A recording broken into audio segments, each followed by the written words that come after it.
안녕하세요. 미시경제학 수강생 여러분. 오늘부터 앞으로 4시간, 네 번의 강의에 걸쳐서 생산자 행동에 대해서 얘기를 나누려고 합니다. 오늘은 그 첫 시간으로 비용이라는 제목으로 얘기를 하려고 하는데요. 이 비용이 앞으로 다룰 내용들은 좀 더 어떤 시장 상황에 따라서 생산자들이 가격을 어떻게 결정을 하는지, 뭐 수량을 어떻게 결정을 하는지 이런 거에 대한 내용이라면은 오늘 다룰 내용은 그거에 좀 더 기반이 되는 그 기초가 되는 내용으로서 기업 내부의 비용, 뭐 생산을 하면은 뭐 비용이 들잖아요. 생산 비용이 들잖아요. 그 생산 비용이 그 비용 구조를 어떻게 우리가 이해를 해볼 수 있을지 일종의 보면 약간 회계학적인 그런 내용이라고도 보실 수 있을 것 같아요. 그래가지고 생산 비용 을 어떻게 우리가 분류할 수 있는지, 어떻게 구분을 하고 어떻게 분류할 수 있는지 그런 것을 다루는 내용으로서 이 부분은 사실 어떻게 보면은 그냥 한 가지 원리로서 쭉 모든 걸 다 이해할 수 있다기보다는 이 분류를 해야 되는 거라서 좀 개념적으로 외워야 되는 그런 것들이 좀 많이 나오는 그런 부분이에요.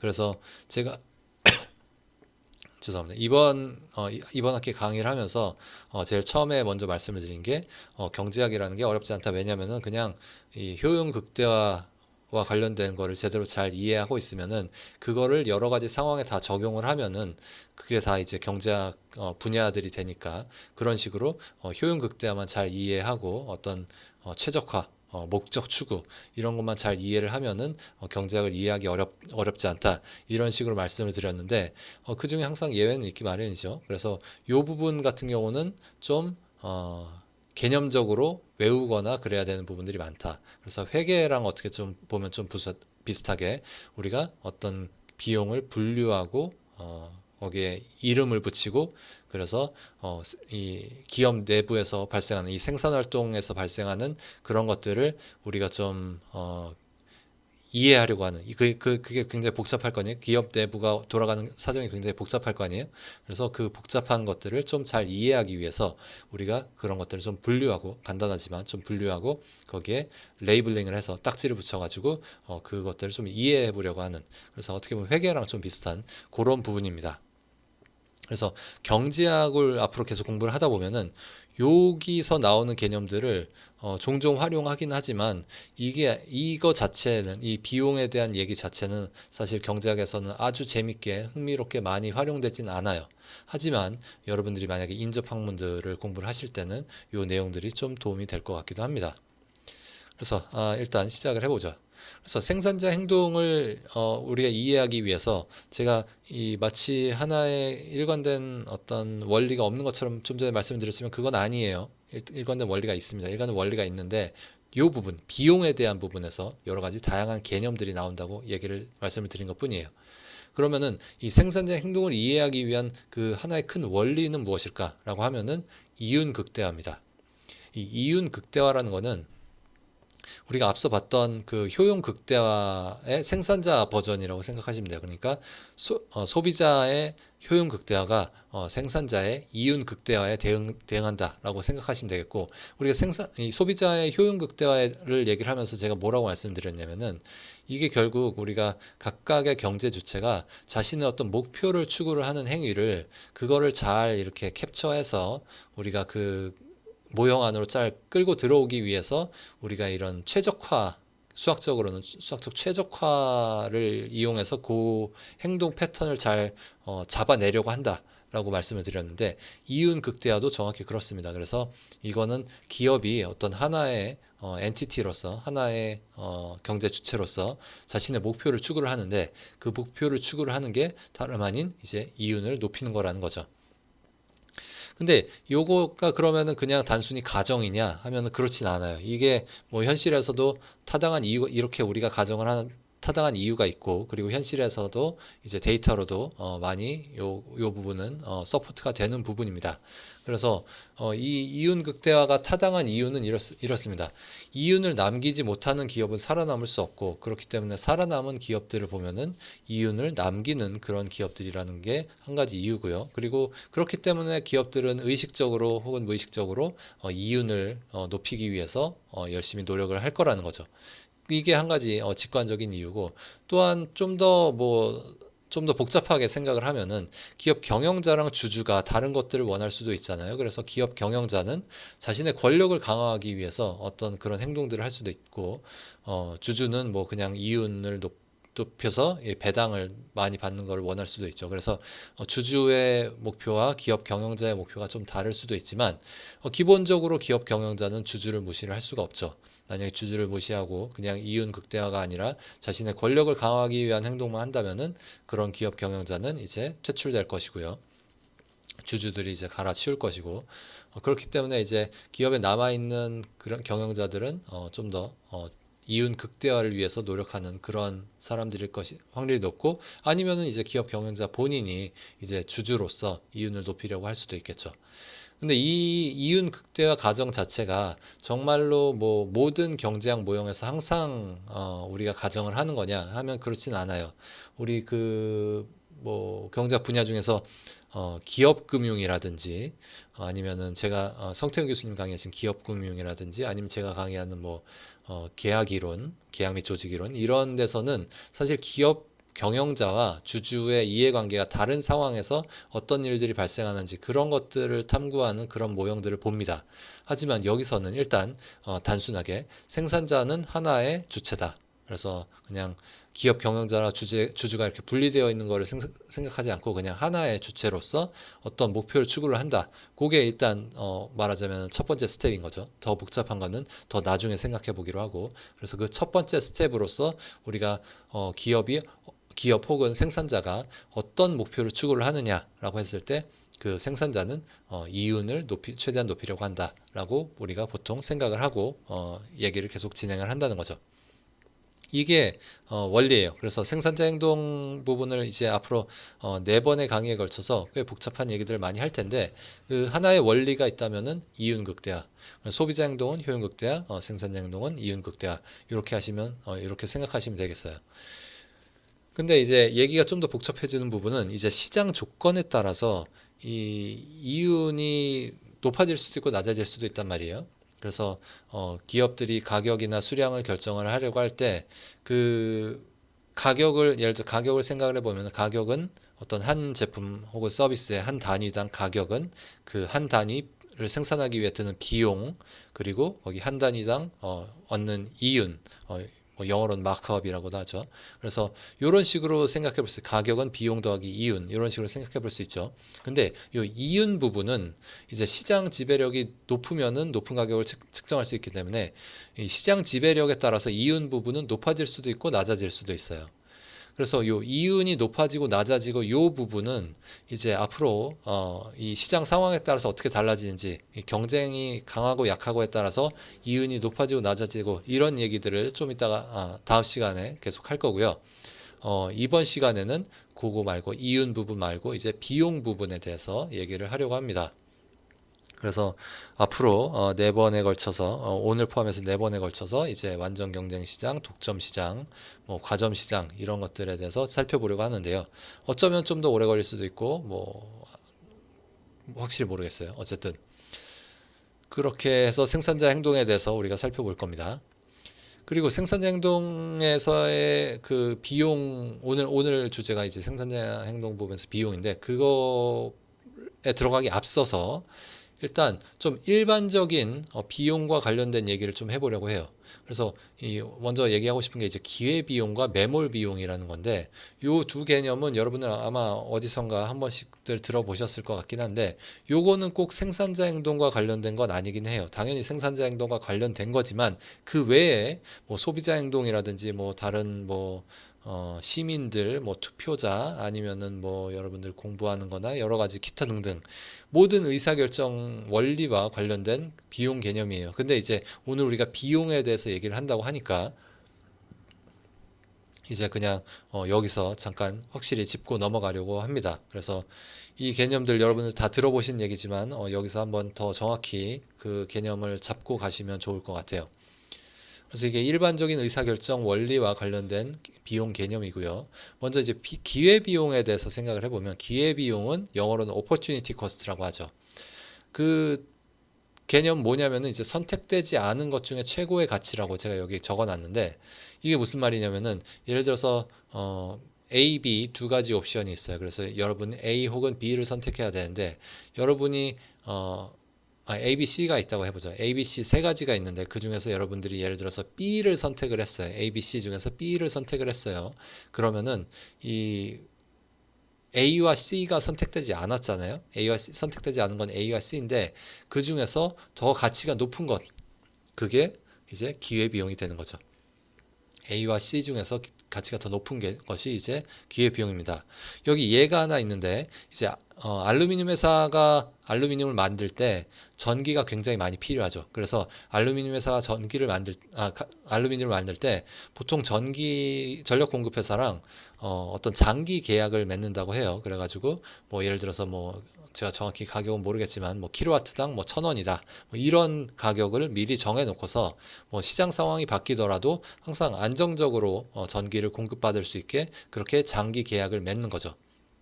그래서 알루미늄 회사가 항상 예를 들어서 그런 장기 계약을 맺었다고 생각을 해보죠. 그래서 1kW당 1,000원에 항상 전기를 구매를 할 수가 있어요. 근데 뭐 상황에 따라서 알루미늄 회사가 그 알루미늄 생산을 중단을 하고 전기를 되팔고 싶어질 수도 있어요. 예를 들어 이런 거죠. 이제 전기 가격은 뭐 계속 수시로 변할 수 있는 거잖아요. 예를 들어서 뭐 여름에는 뭐 이제 날씨가 굉장히 덥고 그러면은 뭐 사람들이 에어컨을 많이 틀고 그래서 전기 가격이 순간적으로 굉장히 올라갈 수가 있을 거예요. 그러면은 그때 알루미늄 회사가 알루미늄을 생산하기 위해 드는 어, 기회 비용이 올라가는 겁니다. 왜냐면은 알루미늄 회사는 알루미늄을 생산할 수도 있고 생산하지 않을 수도 있습니다. 만약에 알루미늄 회사가 알루미늄을 생산을 한다면 그 얘기는 킬로와트당 1,000원의 전기를 사와서 알루미늄을 생산을 한다는 건데 만약에 그때 이제 선택되지 않은 것, 이제 포기된 것은 뭐냐면은 그 전기를 거꾸로 시장에 되파는 그 옵션은 이제 포기된 옵션이죠. 그래서 그거의 가치가 기회비용이라는 거죠. 그래서 이 알루미늄 회사가 알루미늄을 생산하지 않고 시장에 전기를 되팔았을 때 얻을 수 있는 그 이득, 그게 알루미늄 회사의 전기 생산의 기회비용인데 그걸 생각을 해보면은 이제 시장 상황에 따라서 계속 변하는 거죠. 그래서 기회비용이 알루미늄 회사의 알루미늄 생산 기회비용이라는 거는 계속 변하는 거예요. 시장 상황에 따라서 전기 가격이 높아지면은 기회비용이 높아지는 거고요. 전기 가격이 떨어지면은 기회비용이 떨어지는 겁니다. 왜냐면은 전기 가격이 높아지면은 알루미늄 회사가 알루미늄을 생산하는 대신에 전기를 시장에 되팔아서 더 높은 이득을 얻을 수도 있기 때문이죠. 그래서 기회비용이라는 거는 여기서 알루미늄을 생산하지 않는 것, 그래서 거기서 얻을 수 있는 이득, 그게 알루미늄 회사의 알루미늄 생산의 기회비용이라는 거죠. 어떤 개념인지 대강 아시겠죠? 근데 이게 좀 컨트로버셜 하기도 해요. 그래서 이게 어떤 얘기도 있냐면은 경제학자들도 이 기회비용이라는 개념을 만들고 활용하는 이 경제학자들도 기회비용이 뭔지 정확히 모른다라는 얘기들도 나오긴 해요. 무슨 얘기냐면은 뭐 어떤 특정 상황을 주고서 어, 특정 상황을 막 기술을 해요. 그래서 뭐 철수가 뭘 하려고 하는데 이때 기회비용은 얼마인가 이런 질문을 했을 때 경제학자들마다 그 정확한 액수의 차이가 나요. 기회비용이 얼마다라고 딱 적었을 때 그 정확한 액수가 경제학자들마다 좀 차이가 나긴 해요. 그래서 어떤 사람들은 그걸 보고서 아니 기회비용이라는 개념이 뭐 이렇게 엉망이야. 이렇게 사람들 뭐 경제학자들도 제대로 계산 못하는 그런 개념이야 라고 하지만 사실은 그게 아니라 기회비용이라는 개념 자체가 효용이랑 비슷하게 순서 비교를 위해서 중요한 개념이기 때문에 그냥 정확히 기회비용이 얼마냐라고 하면은 그 기회비용이 좀 약간 사람마다 좀 정확한 그 숫자는 좀 달라질 수 있어요. 무슨 말이냐면은 제가 효용에 대해서 효용은 서수적 개념이다라고 제가 설명을 드린 적이 있는데 기억하시겠죠? 그 서수적 개념이라는 건 뭐예요? 그 정확한 숫자가 중요한 게 아니라 순서가 중요한 거라 그랬죠. 기회비용이라는 것도 이 그냥 의사결정의 도구기 때문에 개념적 도구기 때문에 효용이랑 비슷해요. 그래서 순서가 중요하지 그 정확한 그 액수는 뭐 말하자면은 어떤 저울에다가 양쪽에 똑같은 무게의 추를 계속 올려도 상대적인 무게는 차이가 나지 않는 거랑 비슷한 거예요. 그래서 똑같은 추의 무게를 양쪽 양팔에 다 계속 더하는 거는 아무런 변화를 만들어내지 못하는 거, 그런 거랑 비슷한 거라고 생각하시면 되겠어요. 그리고 마지막 줄 보면, 마지막 블릿 포인트를 보시면은 이제 기회비용이라는 거는 단순히 회계적 비용뿐만 아니라 특정 선택을 함으로써 포기해야 하는 것들의 모든 가치를 포함한 것이다. 이제 이런 얘기까지 나와 있습니다. 그래서 기회비용이라는 거는 선택되지 않은 것 중에 최고의 가치인 것을 의미한다. 그래서 경제학적인 의사결정을 할 때 우리가 고려해야 되는 비용은 기회비용이다. 라고, 그래서 기회비용은 단순히 회계적 비용과 다르다.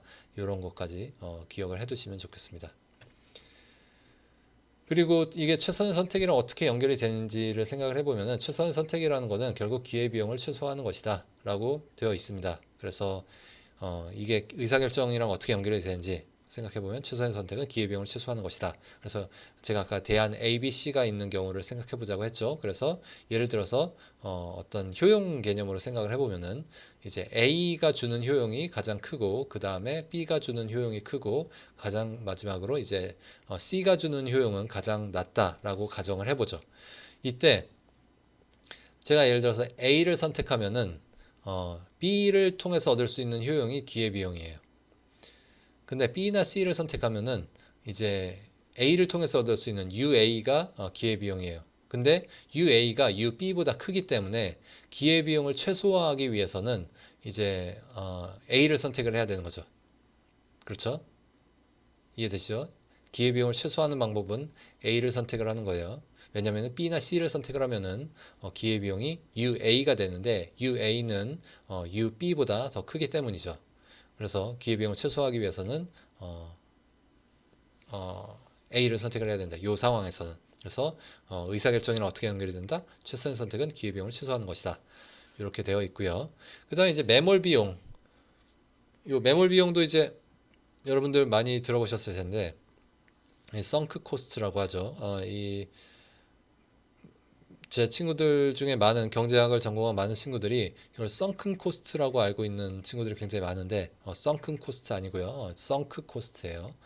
그래서 이 매몰 비용은 뭐냐면은, 이미 지출되어 회수될 수 없는 비용이 이제 매몰 비용이고, 이것도 이제 의사결정에 굉장히 중요하죠. 어떤 의미에서 중요하냐면은, 매몰 비용은 고려하면 안 된다라는 의미에서 중요합니다. 그래서 예를 들어서 생산자 입장에서 생각을 해보면은, 어떤 뭐 생산과 어떤 뭐 공급, 뭐 시장에 뭘 팔고 이러기 위해서 필요한 어떤 면허가 있다라고 해보죠. 예를 들어서 뭐 택시 면허라든지 뭐 의사 면허라든지, 그런 면허가 있을 때 이 면허료를 지불을 해야 될 수 있죠. 근데 한번 지불하면 이제 끝이에요. 이제 제가 뭐 예를 들어서 택시를 얼만큼 몰든지랑 상관없이 일단 택시 면허료는 뭐 한 달에 혹은 1년에 얼마를 딱 지불하고 나면은 제가 그 택시를 얼만큼 굴리든지 상관없이 그 면허료는 항상 고정이 되어 있어요. 그리고 면허를 이미 지출했어요. 제가 막 택시 운전을 하다가 이제 그만해야겠어, 못하겠어, 그래서 면허료 돌려주세요, 이렇게 할 수 있냐면 그럴 수 없죠. 그런 의미에서 이제 이건 매몰 비용이죠. 광고비라는 것도 비슷하고요.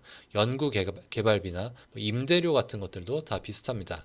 일단 시작할 때 처음에 딱 내야 되고, 그 다음에 제가 얼만큼 조업 활동을, 뭐 조업이라 그래야 되나, 뭐 생산 활동을 하든지 그거랑 상관없이 이제 어, 그 액수는 이제 정해져 있고, 그 다음에 제가 그걸 그만둔다고 해서 그 돈을 회수할 수 있는 것도 아니죠. 이런 것들이 이제 매몰 비용이라는 겁니다. 이 매몰 비용이 중요한 이유는 제가 아까 좀 전에 말씀드린 것처럼, 이 매몰 비용을 사람들이 종종 생각을 하지만, 의사결정을 할 때는 일단 매몰 비용은 생각을 하면 안 된다는 의미에서 매몰 비용이 중요해요. 하지만 사람들이 매몰 비용을 생각을 하죠. 그래서 요거는 의사결정의 오류의 하나로서 매몰 비용 오류, sunk cost fallacy라는 그런 개념도 있습니다. 그래서 현실에 많은 사람들이 매몰 비용을 의사결정에 반영을 하죠. 왜냐면 이제 자기가 얼마를 투자를 했으면은 그거에 따라서 이제 본전 생각이 나잖아요. 내가 얼마를 들여서 이걸 했는데 내가 여기서 멈춰? 막 이런 생각을 하면서 이제 제 본전은 찾아야지, 약간 이런 식으로 행동을 하는데, 그거는 이제 그게 이제 일종의 의사결정의 오류 중에 하나로서 매몰 비용의 오류라고 하지만 현실에서는 많이 나타나는 겁니다. 근데 만약에 여러분들이 합리적인 선택을 해야겠다라고 하면은 매몰 비용에 대해서는 사실 생각을 하면 안 되는 거죠. 왜냐하면은 그거는 회수될 수 없는 거기 때문에, 이미 지출되었고 회수될 수 없는 거기 때문에 여러분들이 앞으로 의사결정을 해서 미래에 여러분들이 벌 수 있는 돈이라든지 얻을 효용이라든지 이런 거 생각할 때는 미래에 일어날 것들만 생각을 해야 되는 거죠. 아시겠죠?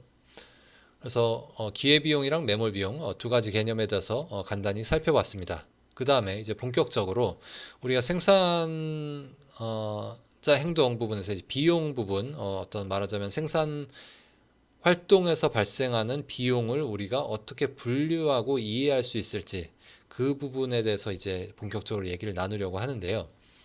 그러기 위해서 이제 좀 이것도 모형이에요. 모형인데 뭐 어떤 최적화 그런 부분은 좀 그렇게 아주 핵심적으로 나타나진 않고, 그 최적화 부분은 사실 우리가 지난 시간에 봤던 효용 극대화랑 되게 비슷하게 그냥 잠깐 나오고, 여기서 중요한 거는 이 생산 활동을 어떻게 분류해서 거기서 생산 활동에서 발생하는 비용을 어떻게 분류해서 거기에 어떻게 딱지를 붙여서 레이블링을 해서 그거를 캐테고라이즈하고 우리가 그걸 이해할 수 있는지, 그걸 개념화해서 그 개념들을 외울 수 있는지, 이제 요게 더 중요한 부분이 되겠습니다. 하지만 이제 우리가 모형이니까 모형에는 가정들이 들어가죠. 그래서 생산 활동에 대한 어떤 가정들이 여기 이렇게 적혀 있습니다. 그 생산에 대한 가정들이 있는데, 말하자면 어떤 이상적인 생산자가 있는 거죠. 그 생산자는 요런 사람이에요. 그 생산자는 하나의 재화를 생산을 합니다. 그래서 이 어떤 모형 생산자라고 생각하시면 돼요. 그 모형 생산자는 하나의 재화를 생산을 해요. 그리고 그 모형 생산자는 어떤 제품을 생산할지 이미 선택을 했어요. 그래서 제품 선택에 대한 의사결정은 우리가 고려하지 않을 겁니다. 물론 이게 모형이기 때문에 우리가 요게 경제학이라고 생각하시면 안 되고, 그냥 생산 과정을 이해한 한 가지 방법이고, 우리가 원한다면은 이런 가정들을 수정해서 다른 종류의 생산자를 생각을 할 수도 있어요. 뭐 대여섯 개의 재화를 생산하는 뭐 그런 생산자를 생각을 할 수도 있고, 제품 선택, 어떤 제품을 생산할지 그걸 선택하는 문제도 우리가 생각해 볼 수 있어요. 하지만 여기서는 아니에요. 여기서는 우리는 그냥 최대한 단순하게 어떤 제품을 생산할지도 미리 선택을 했고, 그리고 뭐 자본과 노동이라는 두 가지 투입물만 사용을 해서 지금 생산을 한다라고 되어 있습니다. 그리고 투입물이 증가할수록 생산량도 증가한다. 이거는 좀 당연한 가정인 것 같고요. 그리고 노동과 자본 각각에 대해선 한계 수학 체감 현상이 존재를 한다고 하겠습니다. 요거는 우리가 소비자 행동 부분에서 봤던 이 한계 효용 체감이랑 되게 비슷한 거예요. 근데 이제 여기서는 그러니까 좀 이따 보겠지만 이 생산자 행동이랑 소비자 행동이 되게 좀 맞물려 있는 부분들이 많이 있어요. 그래서 되게 비슷한, 개념적으로 비슷한, 좀 이렇게 우리가 연계해서 생각해 볼 수 있는 그런 개념들이 많이 있는데, 생산자 행동이 소비자 행동이랑 다른 부분은 뭐냐면은, 뭐 여러 가지가 있지만 그 중에서 좀 한 가지 먼저 말씀드리고 싶은 거는, 여기서는 서수적 개념들이 아니에요. 무슨 말이냐면 우리가 효용을 얘기를 할 때는 효용은 서수적 개념이라 그랬죠. 그래서 순서만 중요하다고 했고, 우리가 얼마나 기쁜지, 뭐 예를 들어서 제가 얼마나 기쁜지, 여러분이 얼마나 기쁜지, 효용이 각각 얼마인지, 그거는 사실 비교하기가 되게 어려워요. 제가 효용, 뭐 제가 얼만큼, 제가 뭐 예를 들어서 제가 여러분보다 더 기뻐, 여러분보다 더 행복해, 이런 얘기 하기가 되게 어려워요. 왜냐면은 우리는 그 행복이라는 거를, 각각의 행복이라는 걸 객관적으로 측정할 수 있는 어떤 그런 기준이 없기 때문에, 그냥 어떤 한 사람 내에서는 한 사람의 그 행동 기준, 행복의 기준 내에서는 어떤 순간에 다른 순간보다 더 행복하다, 덜 행복하다, 이런 얘기는 할 수 있어도 사람 간 비교는 어렵죠. 그런 의미에서 이 효용이라는 건 서수적 개념인데, 여기서는 서수적 개념이 아니에요. 그냥 정확히 기수적 개념이죠. 이건 다 돈으로 측정되는 문제예요. 생산자 행동에서는 우린 다 돈으로 측정할 수 있는 거고, 이제 한계 수학 체감이라는 거는 이제 한계 효용 체감이랑 비슷하지만 좀 다른 부분도 있는 거죠. 어떤 의미에서 다르냐면은 이거는 정말로 그 생산량이 점점 줄어든다는 얘기예요. 노동을 더 많이 투입을 해도 그 추가적인 노동이 생산한 그 생산량은 점차 감소한다. 요런 얘기죠. 그리고 주어진 가격으로 원하는 만큼 자본이나 노동을 구입할 수 있다고 할 거고요. 그래서 자본이나 노동이 자본시장, 노동시장이 있는데 그 각각 이제 원자재 시장이랄까요? 그 생산 요소 시장이 잘 작동을 한다. 그래서 가격이 정해져 있고 그 주어진 가격 하에서 원하는 만큼 자본이나 노동을 구입할 수 있다라고 할 것이고요. 그리고 기업은 자유로이 돈을 빌릴 수 있기 때문에 예산 제약이 없다고 하겠습니다. 그래서 지금 우리가 보는 요 기업 내부 외에 바깥 세상은 이제 다 굉장히 경쟁적이고 잘 돌아가는 그런 상황이라고 보시면 되겠습니다. 요런 가정 하에서 이제 우리는 생산자 행동을 먼저 이해를 해보려고 해요. 그래서 가장 먼저 해보고 싶은 건 뭐냐면은 비용 구조를 어떻게 나눠볼 수 있는지, 비용 구조를 나눠서 각각의 이제 레이블링을 하고 딱지를 붙여서 우리가 그거를 개념화해서 그 개념들을 이제 기억을 해보려고 하는 거죠. 그래서 말하자면은 이 생산 과정을 우리의 머릿속에 집어넣고 싶어요. 근데 생산 과정 자체가 굉장히 복잡할 수 있기 때문에 그거를 먼저 분류하는 작업이라고 생각하시면 되겠어요. 생산 과정에는 이제 비용이 드는데 그 비용을 어떻게 구분을 하고 분류를 할 수 있을지. 그래서 총 비용이라는 거는 이제 두 가지로 나눌 수 있다라고 되어 있어요. 고정 비용과 가변 비용. 이제 영어로는 TC는 FC 더하기 VC라고 했는데 영어로는 뭐냐면은 토탈 코스트가 픽스드 코스트랑 variable 코스트의 합이다. 이렇게 되어 있는 거예요. 그래서 FC는 픽스드 코스트, VC는 variable 코스트예요. 그래서 고정 비용이라는 건 뭔지 생각해 보면 고정 비용이라는 거는 생산량과 직접 연계되지 않은 비용이에요. 여기서 핵심적인 개념이 이제 생산량이죠. 생산량. 그래서 이 생산자가 하는 주요 의사결정은 뭐냐면은 얼만큼 생산할지예요.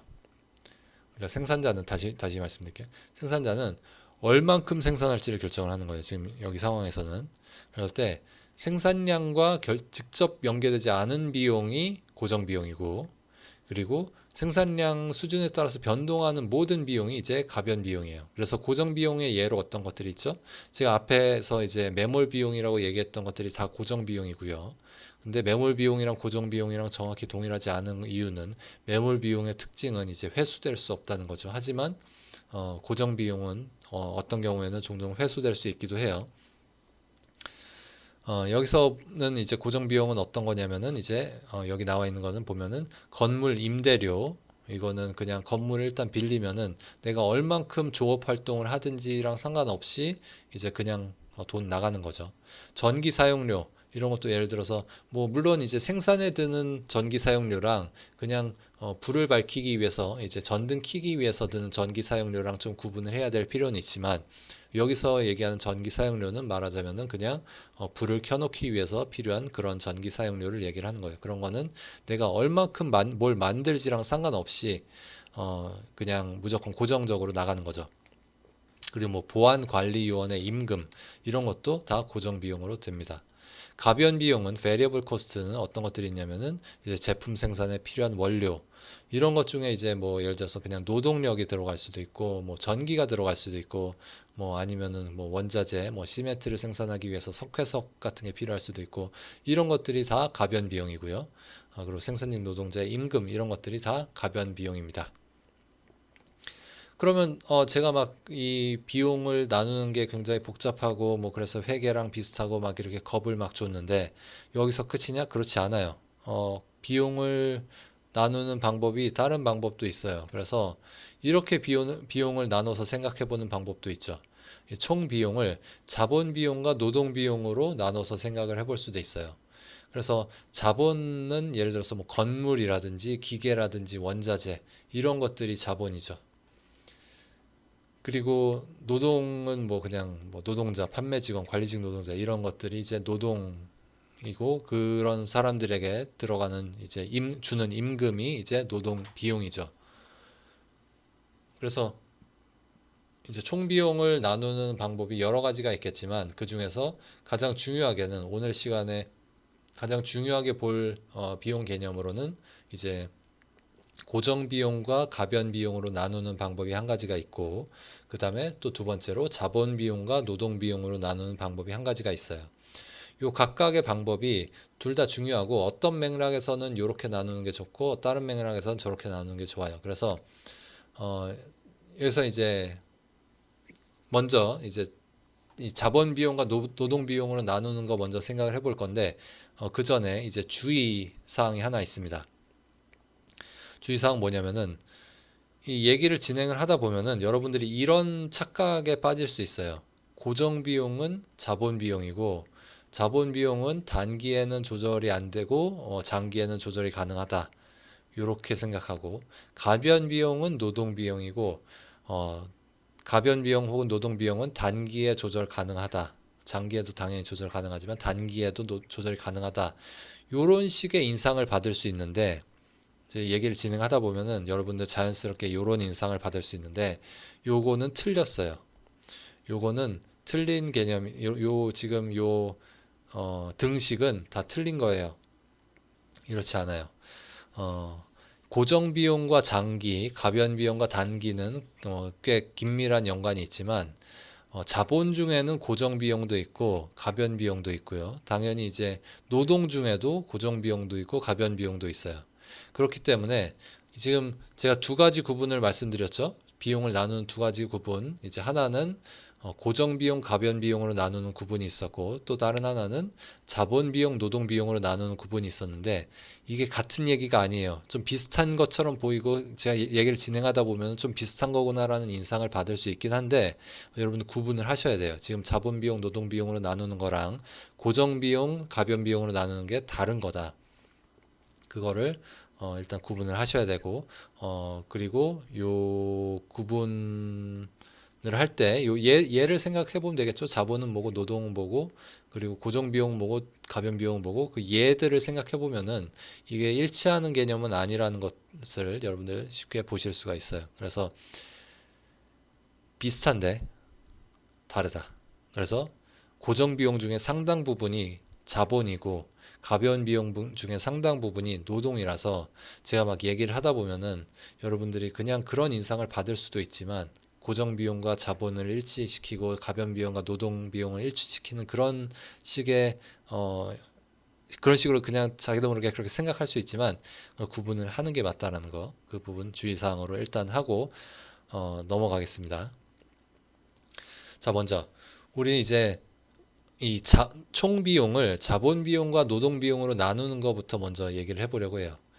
그건 언제 중요하냐면은 이제 비용 최소화라는 요 얘기를 할 때 중요한 구분이에요. 그래서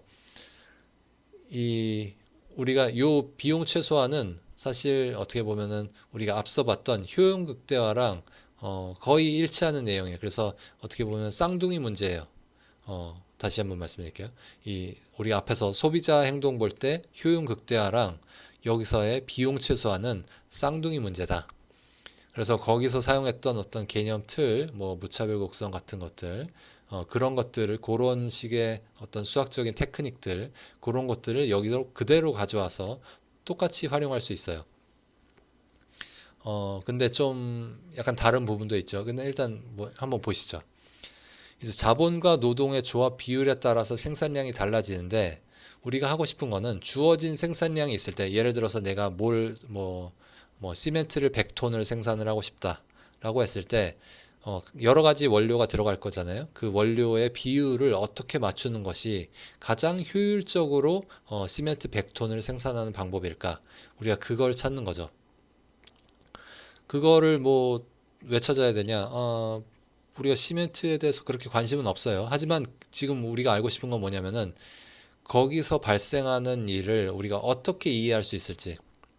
어, 생산자들이 어떻게 자신의 행동을 결정을 하는지, 이제 생산자들이 할 수 있는 행동들이 사실 되게 많을 거예요. 얼만큼 생산할지도 결정을 해야 되고, 그 생산을 하기 위해서 뭐 노동자를 얼만큼 고용을 하고 자본을 얼만큼 투입을 하고, 이런 것들을 우리가 생산자들이 다 생각을 해야 되는데, 그것들을 좀 이제 잘 정리를 해서 이해를 해보자는 거죠. 아시겠죠? 그래서 일단 생산량은 일단 고정을 시켜요.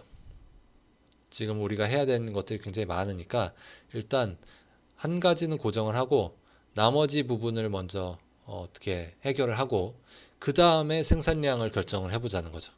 그게 우리의 전략이에요. 자, 다시 한번 말씀드릴게요.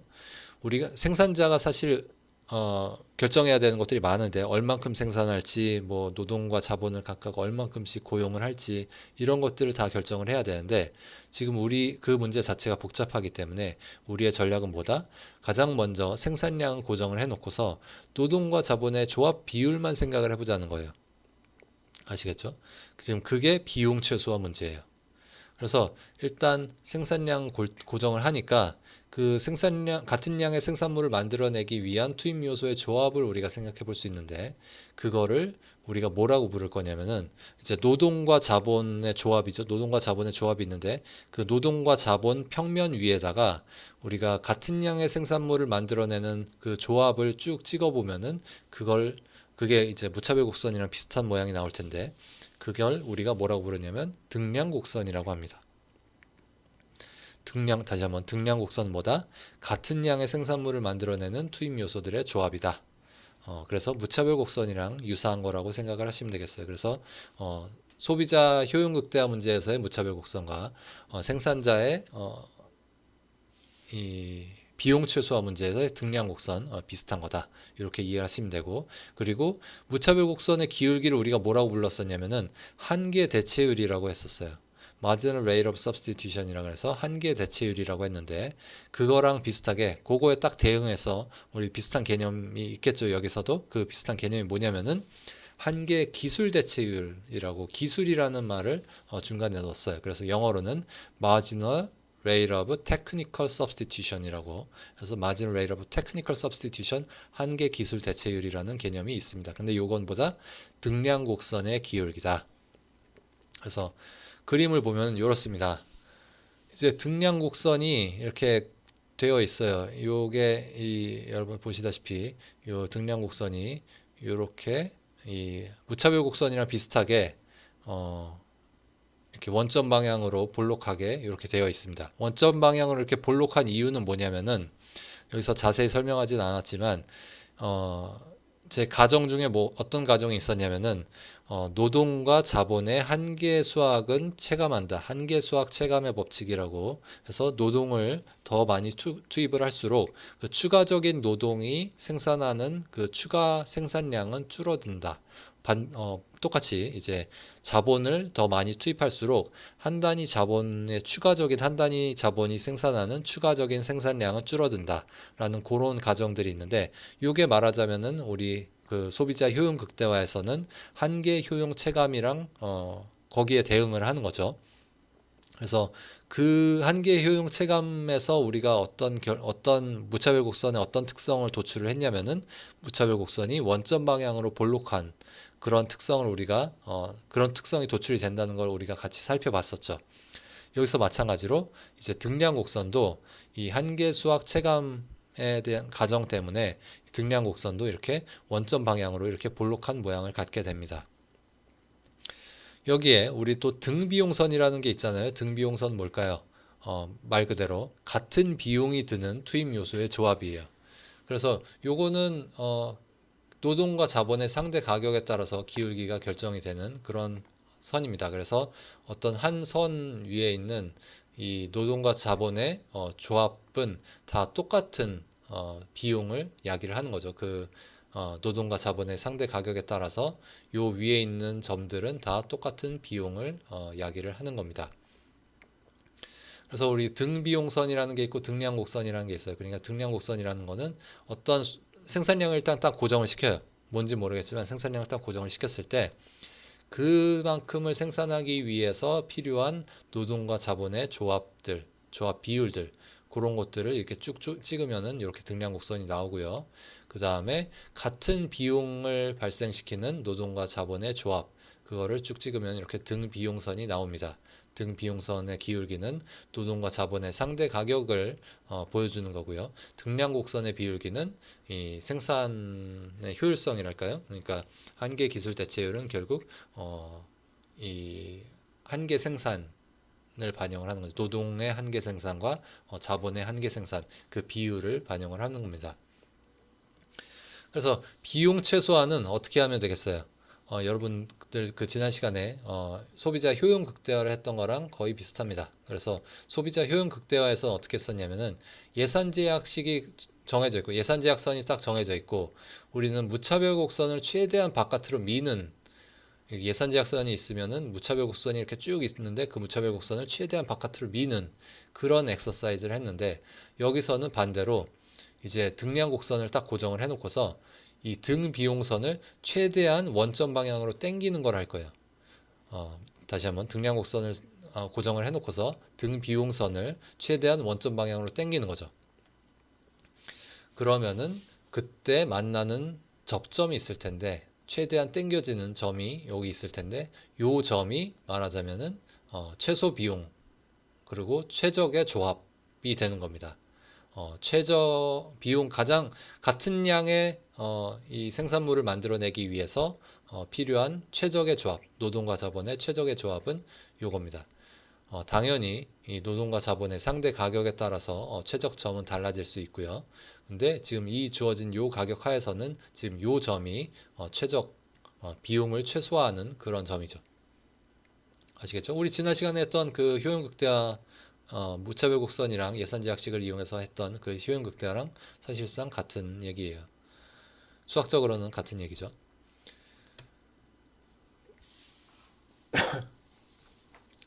이 최적점에서 이제 등 비용선의 기울기와 등량 곡선의 기울기가 같다라는 거, 이런 얘기를 또 추가로 우리가 할 수 있는데요. 요거는 우리 그 지난 시간에 한계 효용 아니죠. 그 우리 효용 극대화에서 무차별 곡선의 기울기와 예산 제약선의 기울기가 같아져야 된다라고 하는 거랑 사실상 또 똑같은 얘기죠. 그러니까 수학적으로는 지금 다 똑같은 얘기예요. 근데 뭐 똑같은 얘기지만 다시 한번 해보죠. 그래서 우리가 이제 노동의 한계 생산을 이렇게 표시를 할 수 있는데 왜 노동의 한계 생산만 이렇게 표시했냐면은 뭐 자본의 한계 생산도 비슷하기 때문이에요. 근데 일단 노동의 한계 생산이 더 중요한 개념이긴 해요. 왜냐면은 단기에서는 보통 노동을 조정을 해서 우리가 생산량을 조절을 한다라고 생각을 많이 하기 때문에 이제 이 노동의 한계 생산이라는 개념이 앞으로도 나올 굉장히 중요한 개념입니다.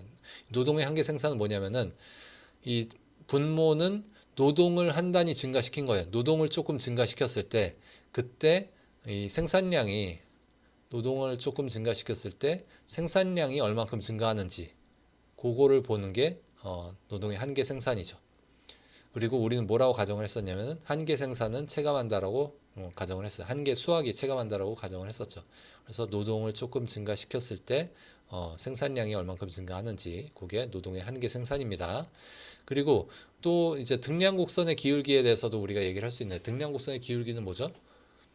Marginal rate of technical substitution이라고 했고 그거는 이렇게 쓸 수 있죠. 등량 곡선의 기울기니까 이제 노동을 조금 증가시켰을 때 자본을 얼만큼 감소시켜야지 똑같은 양을 유지를 하면서 생산을 할 수 있는지 그걸 보여주는 게 이제 그 기울기죠. 이게 지금 기울기잖아요. 이 등량 곡선의 기울기를 이렇게 표시를 한 거죠. 근데 지난 시간에 이 소비자 효용 극대화 문제를 얘기를 하면서 요거랑 비슷한 식을 도출을 했는데 기억나시나요? 기억 안 나시면은 그 전에 그 강의로 돌아가서 다시 한번 확인해 보시기 바래요. 이걸 어떻게 도출을 했었냐면은 무차별 곡선 같은 경우에는 그 효용의 차이가 없다. 효용이 고정되어 있다라는 그걸 이용을 해가지고 전미분을 했었어요. 전미분을 해가지고 그 효용의 변화가 없다. 라고 하고서 그 식을 좀 정리를 했더니 이런 비슷한 식이 나왔어요. 그때는 어떻게 됐었냐면은 요 위에가 마지널 유틸리티, 마지널 요 오른쪽에 지금 마지널 프로덕트인데 마지널 프로덕트 대신에 마지널 유틸리티가 들어갔었죠. 그 식 기억 안 나시면은 다시 한번 찾아보세요. 근데 요거 여기서는 지금 마지널 유틸리티 대신에 마지널 프로덕트가 들어가서 이제 마지널 프로덕트 오브 레이버, 마지널 프로덕트 오브 캐피탈이 이렇게 비율로 나타나게 됩니다. 그리고 요게 이제 등량 곡선의 기울기고 등비용선의 기울기는 상대 가격이라서 W wage라고 하고 이제 R은 이자라고 해보죠. R 이자고 W가 wage다. 라고 하면은 이제 R은 이제 자본의 비용이고 자본을 고용하는 데 드는 비용이고 이자가 자본을 고용하는 데 드는 비용이죠. 그리고 임금은 노동을 고용하는 데 드는 비용이죠. 그 상대 가격이 W over R이에요. 그래서 최적점에서는 그 기울기가 같다라고 하는데 최적점에서 기울기가 같다라는 것은 요 왼쪽 식을 의미를 하는 거죠. 기울기는 이제 등량 곡선의 기울기는 요 MPL 나누기 MPK이고 그리고 등비용선의 기울기는 W 나누기 R이죠. 근데 요거를 오른쪽처럼 다시 쓸 수도 있죠. 요 W를 요쪽 분모로 보내고 요 MPK를 요쪽 분자로 끄집어내서 요런 식으로 다시 쓸 수도 있어요. 그쵸? 어떻게 한 거냐면은 양변을 W로 나누고 MPK를 양변에 곱한 거죠. 그렇게 하면 이렇게 다시 쓸 수도 있는데 요거가 우리가 좀 더 해석하기에 편해서 요 식을 한번 볼게요. 요 식은 뭐냐면 그러니까 다시 처음으로 돌아가서 최적점에서의 등비용선의 기울기와 등량곡선의 기울기가 같다라고 했는데 그 얘기는 뭔지 그 의미는 뭔지 요 식을 보면서 한번 이해를 해보자는 거예요. 우리 요 식을 보면 어떻게 되어 있냐면은 요 왼쪽에는 노동과 관련된 노동의 가성비예요. 그렇잖아요. 노동을 한 단위 더 투입하는데 드는 비용이 이제 분모에 들어 있고 그거의 이득이 분자에 들어가 있어요. 오른쪽에는 이제 반대예요. 오른쪽에는 이제 그 자본을 한 단위 고용하는 데 드는 비용이 이 분자에는 이제 자본 한 단위를 고용했을 때 얻는 이득이 들어가 있죠. 최적점에서는 이 둘이 같아야 된다는 거예요. 우리는 지금 같은 양을 생산하는 어떤 자본과 노동의 조합을 찾는 거잖아요. 같은 양 생산량을 그러니까 제품 생산량을 고정을 해놓고서 그만큼 생산하기 위해서 필요한 자본과 노동의 비율을 찾는 건데 그러면은 그런 문제에서 답이 어떻게 생겼냐면은 그 솔루션은 이렇게 생겼다는 거예요. 가성비가 투입물의 가성비가 일치해야 된다는 거예요. 영어로 가성비는 영어로 이제 bang for the buck이라고 이런 표현이 있어요. 그러니까 the buck은 뭐 이제 달러를 buck이라고도 하잖아요. 그러니까 돈 이제 돈이죠. the buck이라는 거는 달러에 대한 거. 달러를 했을 때 bang은 이제 얻는 어떤 benefit 같은 거. bang for the buck이라고 하면은 이제 달러당 내가 얻는 이득이라고 우리 해석할 수 있을 것 같아요. 그래서 가성비죠. 가성비가 둘이 일치해야 돼요. 만약에 가성비가 일치하지 않고 예를 들어서 노동의 가성비가 더 높다면 노동을 증가시켜야 되는 거고요. 자본의 가성비가 높다면 자본을 증가시켜야 되는 거죠. 우리는 지금 조합을 찾는 거잖아요. 같은 지금 뭐 생산량은 고정을 시켜놓고서 우리 조합을 찾는 거잖아요. 그렇기 때문에 그 노동의 가성비가 높으면 노동을 높이고 자본의 가성비가 높으면 자본을 높여야 된다. 그래서 최적점에서는 그 둘의 가성비가 일치해야 된다는 거죠. 그게 등비용선의 기울기가 등량곡선의 기울기가 같아야 된다는 것의 의미가 되겠습니다. 뭐 이런 식으로 이해를 하고 나면 이제 우리가 거꾸로 우리가 소비자 효용 극대화 문제에서도 이런 식으로 생각해 볼 수 있겠죠. 그래서 가성비가 같은 그런 상황에서 우리가 효용이 극대화된다. 이런 식으로 또 이해를 해볼 수 있을 것 같아요. 자, 그래서 우리 첫 번째로 가장 먼저 우리가 죄송합니다. 비용 최소화에 대한 얘기를 했었고 비용 최소화에서 우리가 핵심적으로 활용한 어떤 개념은 뭐냐면은 비용을 자본과 노동 그 투입물의 종류에 따라서 자본과 노동으로 분류를 했고 그래서 자본과 노동의 어떤 투입 비율을 생각을 했어요. 그 투입 비율을 생각을 해보니까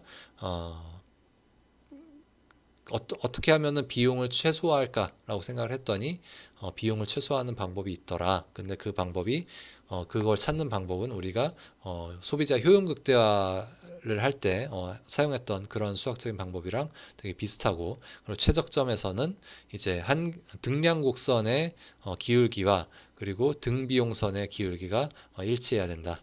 이런 것까지 우리가 다 얘기를 했습니다. 자, 이제 지금부터는 우리가 장기 단기 비용, 그래서 고정 비용과 가변 비용 뭐 이런 거에 대해서 좀 더 얘기를 해보려고 해요. 고정 비용과 이제 이 고정 비용과 이 가변 비용 그런 얘기를 할 때 요게 중요한 고정 비용과 가변 비용으로 나누는 게 유용하고 중요한 맥락들이 여러 맥락들이 있는데, 제가 좀 전에 말씀드린 것처럼 뭐 장기 단기 구분하고 이럴 때 중요하기도 하고, 또 규모에 대한 수익을 얘기를 할 때도 중요합니다. 자, 규모에 대한 수익이 이게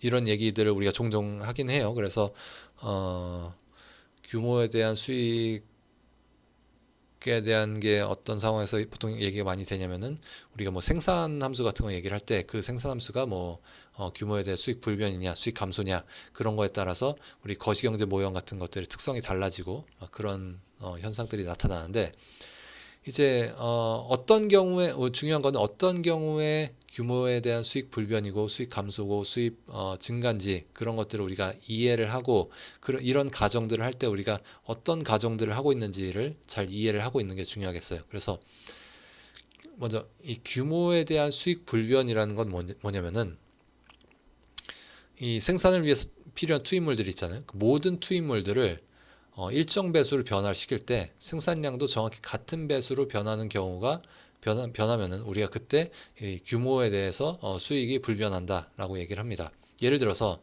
이런 식의 생산함수를 생각을 해보죠. 생산함수에 두 개의 투입물이 있는데, 자본이랑 노동, KL이 이제 자본이랑 노동인데 두 개의 투입물이 존재하는데, 그게 이제 K의 0.5승 곱하기 L의 0.5승 같은 형태로 되어 있어요. 이때 노동과 자본을 모두 T배 증가시키면은 다시 말해서 이렇게 되는 거죠. K에다가 TK를 집어넣고 L에다가 TL을 집어넣는 거죠. 이제 T배 다 증가시킨 거예요.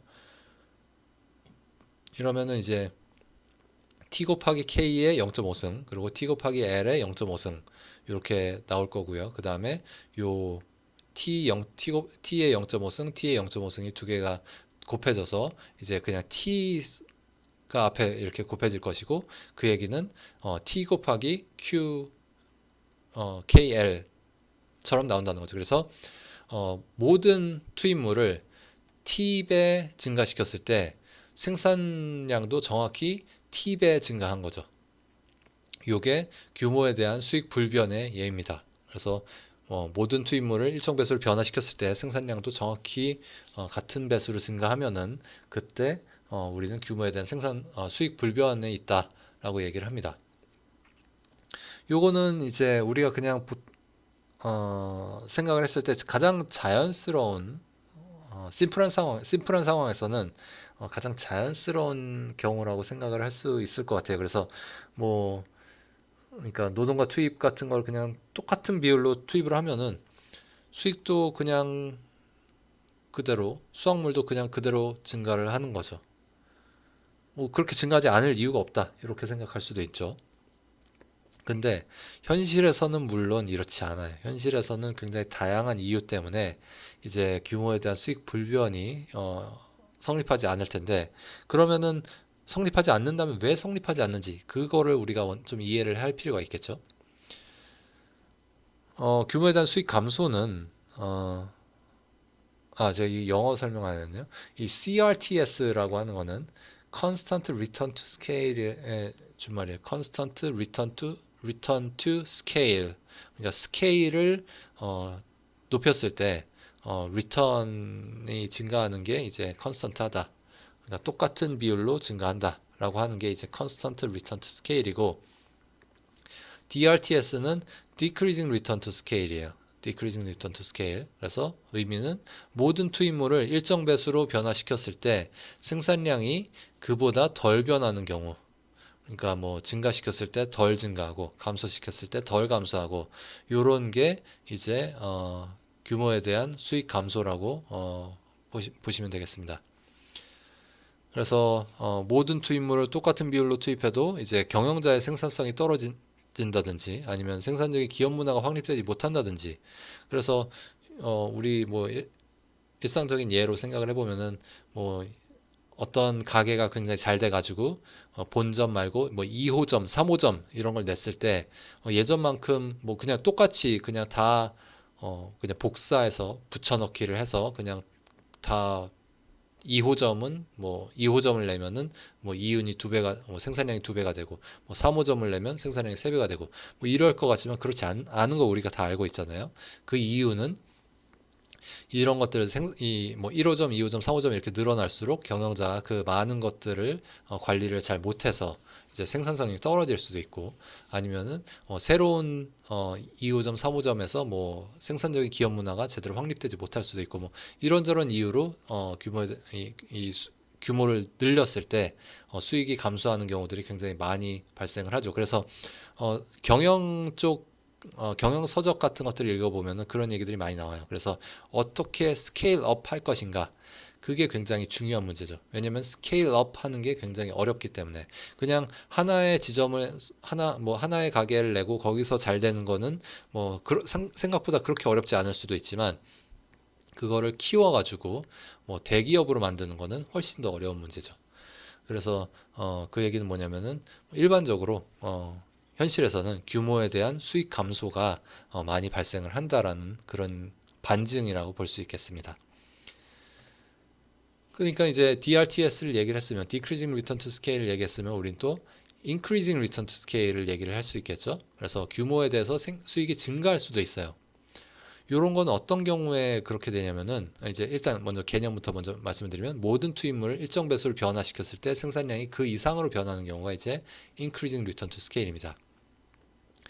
여기서 지금 제가 이 총 비용을 고정 비용과 가변 비용으로 나누는 게 유용하다라고 하는 말씀을 드리려고 하는 건데 고정 비용 예를 들어서 기술 개발비 같은 게 존재하면은 단위당 생산 비용은 하락하게 됩니다. 이 얘기는 무슨 얘기냐면은 이제 일단 뭐 예를 들어서 어떤 소프트웨어 같은 것들을 개발하기 위해서 뭐 여러분들이 이제 기술 개발비 그러니까 뭐 소프트웨어 개발비를 막 투입을 했어요. 그래서 그거를 만들어 냈어요. 그 소프트웨어를 만들어 냈어요. 그다음부터 이제 그 소프트웨어를 판매를 하는 거는 혹은 뭐 그 생산을 하는 거는 생산을 더 많이 할수록 그 단위당 생산 비용은 하락하게 되죠. 왜냐하면 고정 비용이 있기 때문에 고정 비용은 그냥 고정되어 있으니까 생산량이랑 상관없이 이미 고정되어 있는 거니까 그렇기 때문에 그냥 생산량만 늘리면은 단위당 생산 비용, 단위당 평균 생산 비용은 하락하죠. 왜냐하면 분모가 생산량이 증가하면 분모가 증가하는데 고정 비용은 분자는 고정되어 있기 때문에 그 고정 이 단위당 평균 생산 비용은 하락하게 되죠. 그 얘기는 뭐냐면은 이런 식으로 생각하실 수 있겠어요. 기술 개발이 이루어진 후에 노동과 자본을 두 배 증가시키면은 생산량이 두 배 증가한다.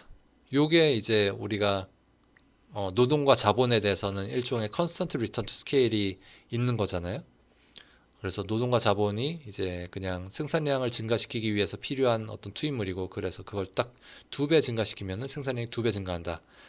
라면은 그 얘기는 뭐냐면은 모든 투입물을 두 배 증가시키면은 생산량은 두 배 이상 증가할 거라는 거예요.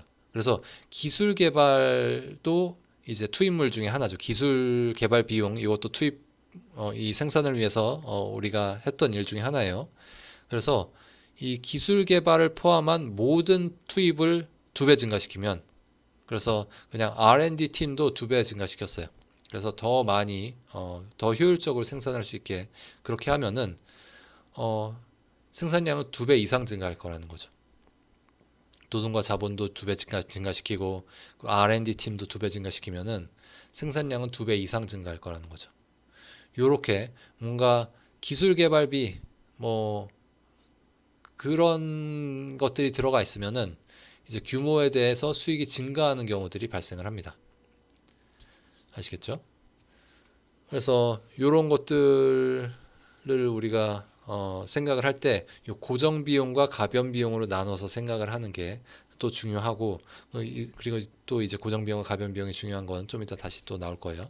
그리고 그 우리가 다음으로 넘어가기 전에 이제 규모의 경제성이라는 것도 제가 좀 말씀을 드리고 싶은데, 이거는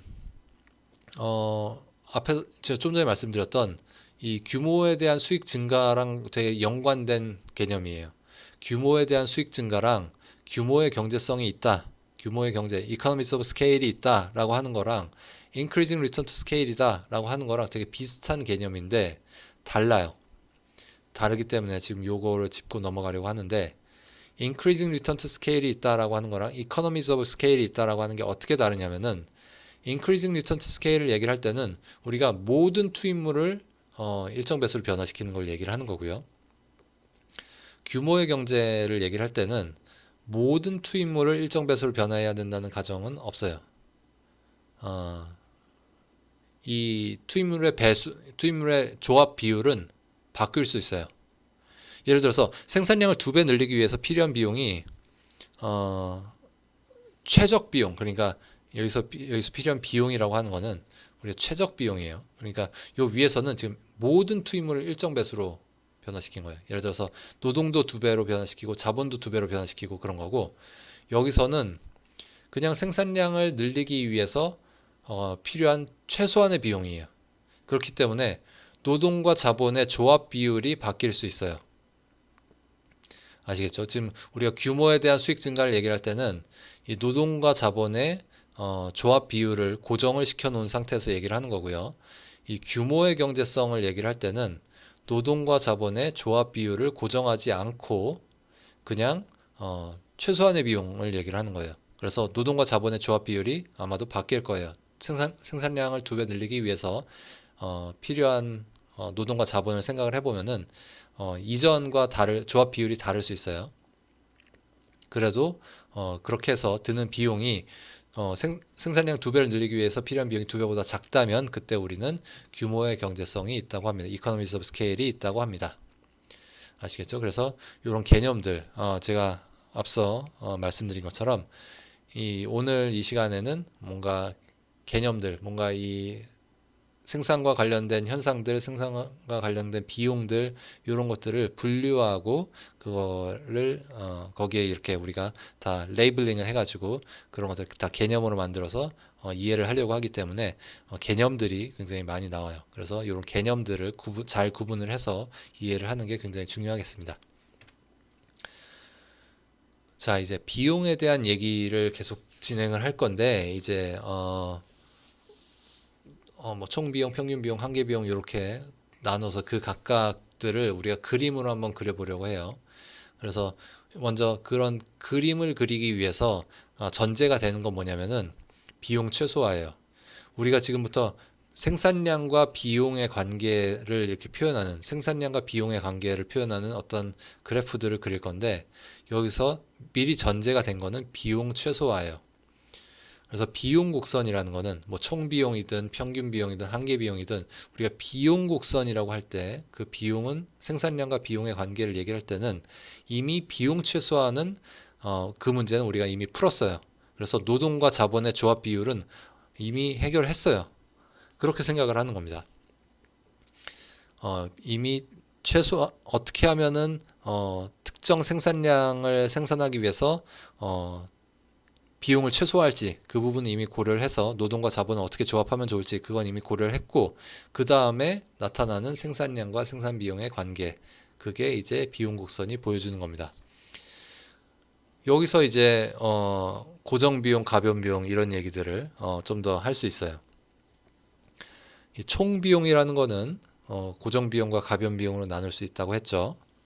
요 구분을 우리가 눈여겨봐야 되는데, 요게 이제 앞으로 다음 시간까지 나올 어떤 생산과 관련된 뭐 조업을 계속 하는 게 좋은지 아니면 조업을 멈추는 게 좋은지 시장에 머물러 있는 게 좋은지 시장에서 나가는 게 좋은지 요런 것들을 우리가 다 생각할 때 기반이 되는 개념들이에요. 그래서 고정 비용, 가변 비용으로 나뉜다. 그리고 총 비용을 이제 생산량으로 나누면은 그게 이제 평균 비용이 되겠죠. 그래서 총 평균 비용이라는 거는 총 비용을 생산량으로 나눈 것이고요. 평균이니까 이제 생산량으로 나눈 거죠. 그랬을 때 이제 고정 비용과 가변 비용도 각각 생산량으로 이렇게 나뉠 거고요. 여기 오타가 있네요. 여기 지금 제가 한번 수정을 한 것 같은데 이게 수정이 안 됐네. 이 고정 비용을 생산량으로 나눈 거, 그리고 가변 비용을 생산량으로 나눈 거, 여기 지금 나누기예요. 이게 플러스가 아니라 더하기가 아니라 이게 나누기예요. 가변 비용을 생산량으로 나눈 거 이렇게 쓸 수가 있겠고, 평균 비용은 그렇고요. 그리고 한계 비용은 뭐죠? 한계 비용은 마지널 코스트. 마지널 코스트 우리 항상 마지널이 붙으면 어떻게 하죠? 이제 미분을 하는 거죠. 1차 도함수. 그래서 이 생산량을 조금 늘렸을 때 추가로 비용이 얼만큼 드는지 그림으로 보면은 총 비용의 접선의 기울기인데, 그러니까 총 비용의 1차 도함수 혹은 총 비용 곡선의 접선의 기울기인데, 여기서는 우리는 고정 비용은 생각할 필요가 없기 때문에 우리 그냥 가변 비용의 1차 도함수라고도 할 수 있어요. 왜냐면은 이 고정 비용은 생산량이 증가를 해도 변하지 않는 거잖아요. 그래서 고정 비용을 생산량으로 미분을 하면 0이에요. 그럴 거 아니에요. 이 고정 비용을 생산량으로 미분하면 0이에요. 고정 비용을 그림을 한번 보면서 다시 한번 얘기해 보자. 자, 총 비용은 고정 비용 더하기 가변 비용이다 라고 되어 있고, 이 그림을 보면은 어떻게 되어 있죠? 이제 총 고정 비용이라는 거는 이렇게 수평선 형태로 되어 있죠. 생산량이랑 무관하게 고정 비용은 이렇게 고정이 되어 있는 거고요. 가변 비용이라는 거는 생산이 증가함에 따라서 이렇게 증가하는 요런 게 이제 가변 비용이고, 그래서 제가 아까 뭐라고 말씀드린 거냐면은 고정 비용을 생산량에 따라서 미분을 하면은 0이에요. 이 기울기 0이잖아요, 지금. 고정 비용의 기울기는 0이잖아요. 그래서 고정 비용의 기울기는 0이기 때문에 우리가 한계 비용을 얘기를 할 때는 총 비용의 접선의 기울기나 가변 비용의 접선의 기울기나 똑같다는 거죠. 이거 그냥 이렇게 쉬프트 업 된 거잖아요. 가변 비용을 총 비용은 고정 비용을 더해서 이렇게 위로 시프트 업 한 게 총 비용인 거죠. 그래서 우리가 그냥 접선의 기울기를 얘기를 할 때는 총 비용의 접선의 기울기나 가변 비용의 접선의 기울기나 같다. 그렇게 볼 수가 있겠습니다. 그리고 자, 여기 보면은 고정 비용은 생산량과 무관하다 이런 얘기 나오고, 그리고 가변 비용의 기울기는 증가한다고 돼 있는데, 가변 비용의 기울기가 이렇게 증가하다가 좀 감소하는 부분도 있는 것처럼 그렸어요. 그래서 요거는 뭐냐면은 요 영역에서는 사실상 한계 수학 체감이 아니라 한계 수학이 증가하는 부분이 있어요. 그래서 예를 들어서 뭔가 요 부분에서 일어나는 거는 뭐라고 생각하시면 되냐면은 일종의 분업의 효용이라고 생각하시면 돼요. 그래서 분업을 하면은 어떻게 되죠? 분업을 하면은 더 효율적으로 일할 수 있는 거죠. 그러니까 뭐 아담 스미스가 옛날에 들었던 예는 핀 만드는 공장에서 한 사람이 핀을 만들기 위해서는 굉장히 다양한 작업들을 한 사람이 모두 다 해야 되고, 근데 그런 것보다 더 효율적으로 핀을 생산하는 방법은 분업을 해가지고, 어떤 사람들은 그냥 철을 좀 다듬기만 하고, 어떤 사람은 뭐 아니죠. 어떤 사람은 철을 녹이고, 어떤 사람은 뭐 주형을 만들고, 어떤 사람은 그 주형 틀에서 그 핀을 뽑고, 그 핀을 뭐 다듬고, 이런 그 핀을 만드는 그 과정을 다 나눠서 그 각각의 과정을 각 한 사람이 맡아가지고 분업을 하면은 더 효율적으로 이 핀을 생산을 할 수 있다. 이런 얘기를 이제 아담 스미스 국부론에서 얘기를 한 유명한 예가 있는데, 그런 거랑 비슷한 거라고 생각하시면 돼요. 그래서 여기서는 이제 더 많이 생산할 때 가변 비용이 이렇게 좀 가변 비용의 기울기가 감소하는 기울기가 접선의 기울기가 이제 감소하는 부분이 있는데, 그거는 더 효율적으로 생산한다. 더 효율적으로 생산하는 부분이 있다라고 하는 걸 의미를 하는 거고요. 근데 요 부분은 그런 의미에서 지금 요 부분은 의사결정에는 사실 별로 중요하지 않은 부분이에요. 어떤 의미에서 그러냐면은 이 부분에서는 보통 생산이 일어나지 않는다는, 이거보다는 더 많이 생산을 할 거라는 거예요. 왜냐면은 여기서는 지금 한계 효용이 감소하는 부분, 아니, 한계 비용이 감소하는 부분이거든요. 한계 비용이 감소하는 부분에선 제가 천천히 다시 할게요.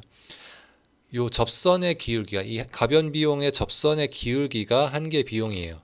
한계 비용이 감소하는 부분이에요. 요 부분에서는 요 앞부분에서는 한계 비용이 감소하는 부분인데 한계 비용이 감소하는 부분에서는 더 많이 생산하면 생산할수록 비용이 더 이 추가적인 비용이 줄어드는 부분이죠. 그러면 거기까지는 일단 생산을 하는 게 좋은 거예요. 그 다음에 더 생산을 하다 보면은 다시 한계 비용이 증가하는 부분이 나타나요. 그러다 보면은 현기 비용이 증가하는 부분이랑 이제 그래서 이제 한계 비용이 너무 높아지지 않는 점에서 이제 생산이 일어나게 되는 거죠. 그렇기 때문에 실제로 의사결정의 중요한 부분은 요 위에 부분이에요. 그래서 그런 의미에서 지금 여기에 나와 있는 얘기가 나오는 겁니다. 그래서 한계 수학이 체감한다는 거는 여기 지금 요 가변 비용의 기울기가 높아지는 부분을 얘기를 하는 건데 요 부분이 사실 중요한 부분이다. 의사결정할 때는 중요한 부분 요 부분이고 요 앞부분은 어떻게 보면은 그냥 트레이드오프가 별로 없는 부분. 그래서 요 부분은 그냥 당연히 생산해야 되는 부분이라고 보시면 되겠어요. 이 부분은 더 많이 생산할수록 더 비효율적으로 생산하게 돼서 어느 순간 더 이상 생산량을 증가시키면 안 되는 부분인 거죠. 그렇기 때문에 요 부분이 의사결정의 중요한 부분이 여기서 어느 정도 수준에서 이제 생산량이 결정이 될 거예요.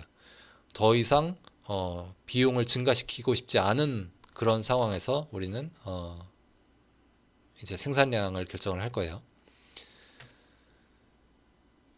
그 다음에 이제 평균 비용, 총 비용을 그려봤으니까 이제 평균 비용도 우리가 그려볼 수 있어요. 총 비용 평균 비용 어떻게 계산하냐면은 이제 그걸 다 생산량으로 나누는 거죠.